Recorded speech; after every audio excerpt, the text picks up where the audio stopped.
ഇന്ന് നമ്മൾ റിവ്യൂ ചെയ്യാൻ പോകുന്ന ഫോൺ Iqoo Neo 6 ആണ്. 30,000 rupees റേഞ്ചിൽ നമുക്ക് കിട്ടുന്ന ഏറ്റവും ബെസ്റ്റ് ഗെയിമിംഗ് ഫോണാണ് Iqoo Neo 6. Iqoo ഫോൺസ് ആകുമ്പോൾ എടുത്തു പറയേണ്ടതില്ല, ഗെയിമിംഗ് പെർഫോമൻസിന് ഇമ്പോർട്ടൻസ് കൊടുത്തിട്ടാണ് Iqoo എല്ലാ ഫോൺസും പുറത്തിറക്കാറുള്ളത്. ഈ അടുത്ത് പോപ്പുലറായ നത്തിങ് ഫോൺ ഈ ഒരു ഫോണിൻ്റെ കോമ്പറ്റീറ്ററാണ്. നത്തിങ് ആയിട്ട് കമ്പയർ ചെയ്യുമ്പോൾ ഫീച്ചേഴ്സ് കാര്യങ്ങളാണെങ്കിലും ഗെയിമിംഗ് പെർഫോമൻസ് അങ്ങനെയുള്ള എല്ലാ കാര്യങ്ങളിലും മുന്നിലാണ് Iqoo Neo 6. ഇതിൻ്റെ സെപ്പറേറ്റ് അൺബോക്സിംഗ് വീഡിയോ ഒന്നും നമ്മൾ ചെയ്തിട്ടില്ല, അതുകൊണ്ട് ഇതിൻ്റെ ജസ്റ്റ് ഒരു അൺബോക്സിംഗ് കാണിക്കാം.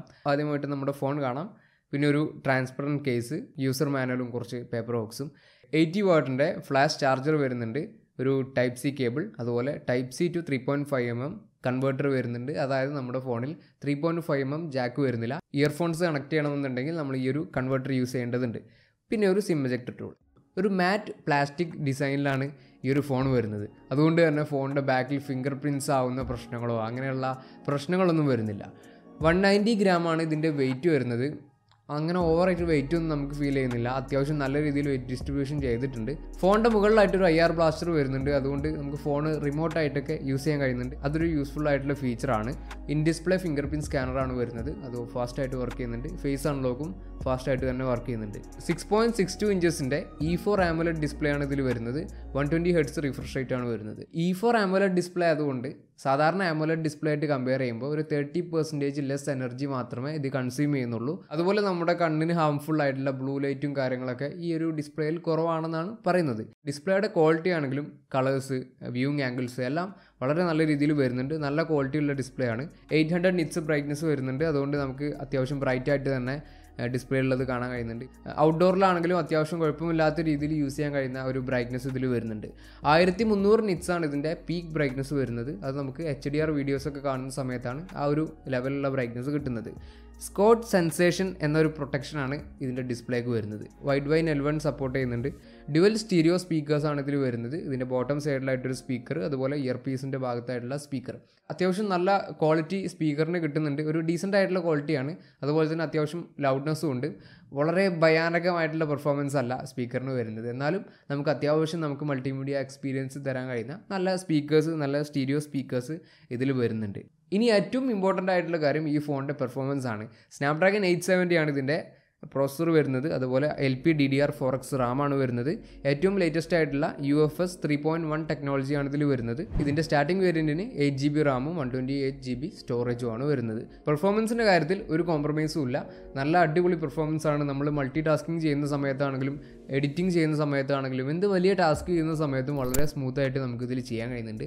യാതൊരു വിധത്തിലുള്ള ലാഗും വരുന്നില്ല, കാരണം ഇതൊരു പെർഫോമൻസ് ഓറിയൻറ്റഡ് ആയിട്ടുള്ള ഫോണാണ്.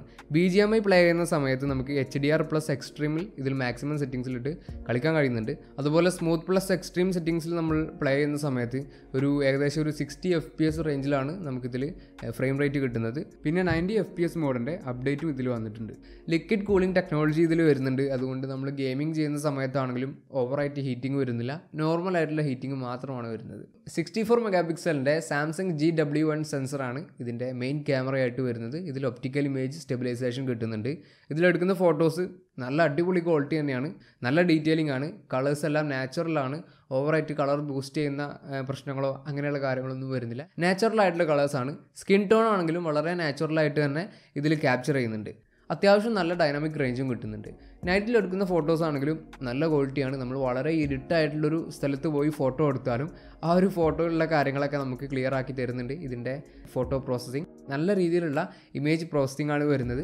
അതുകൊണ്ട് നൈറ്റ് ഫോട്ടോസ് എന്തായാലും അടിപൊളിയാണ്. നൈറ്റ് ഫോട്ടോസ് മാത്രമല്ല, നമ്മൾ ഡേയിൽ എടുക്കുന്ന ഫോട്ടോസ് ആണെങ്കിലും നൈറ്റിൽ എടുക്കുന്ന ഫോട്ടോസ് ആണെങ്കിലും ഓവറോൾ നല്ല അടിപൊളി ക്വാളിറ്റി തന്നെ മെയിൻ ക്യാമറ തരുന്നുണ്ട്. വൈഡ് ആംഗിൾ ക്യാമറയിലും നല്ല ക്വാളിറ്റി തന്നെയാണ്. കളേഴ്സ് ആണെങ്കിലും വൈഡ് ആംഗിൾ ക്യാമറയിലും നാച്ചുറലായിട്ട് വരുന്നുണ്ട്. പിന്നെ നമ്മൾ ഇൻഡോറിലൊക്കെ ഫോട്ടോ എടുക്കുന്ന സമയത്ത് കുറച്ച് ഡാർക്കായിട്ട് മാറുന്നുണ്ട്. ഇൻഡോറിലും അതുപോലെ കുറച്ച് ലോ ലൈറ്റ് സിറ്റുവേഷൻസിലൊക്കെ നമ്മൾ ഫോട്ടോ എടുക്കുന്ന സമയത്ത് 4K 60 FPSലാണ് മെയിൻ ക്യാമറയിൽ നമുക്ക് വീഡിയോ എടുക്കാൻ കഴിയുന്നത്. 16 മെഗാപിക്സലിൻ്റെ സെൽഫി ക്യാമറയാണ് ഇതിൽ വരുന്നത്. സെൽഫി ക്യാമറ നല്ല ക്വാളിറ്റി തന്നെ നമുക്ക് തരുന്നുണ്ട്. 1080p 30 FPS നമുക്കിതിൽ വീഡിയോ എടുക്കാൻ കഴിയുന്നത്. ഇതാണ് Iqoo Neo 6ൻ്റെ ഫ്രണ്ട് ക്യാമറയിൽ എടുക്കുന്ന വീഡിയോ ക്വാളിറ്റിയും ഓഡിയോ ക്വാളിറ്റിയും നിങ്ങൾക്ക് ഈ ഒരു വീഡിയോ കണ്ട് മനസ്സിലാക്കാം. നമ്മളിപ്പോൾ ഒരു ഈവനിങ് 6 മണി ടൈമിലാണ് ഈ ഒരു വീഡിയോ ഷൂട്ട് ചെയ്യുന്നത്. അത്യാവശ്യം ഡാർക്കായിട്ടുണ്ട്, എന്നാലും നമുക്ക് നമ്മുടെ ഫേസൊക്കെ അത്യാവശ്യം വെളുപ്പിച്ച് തരുന്നുണ്ട്.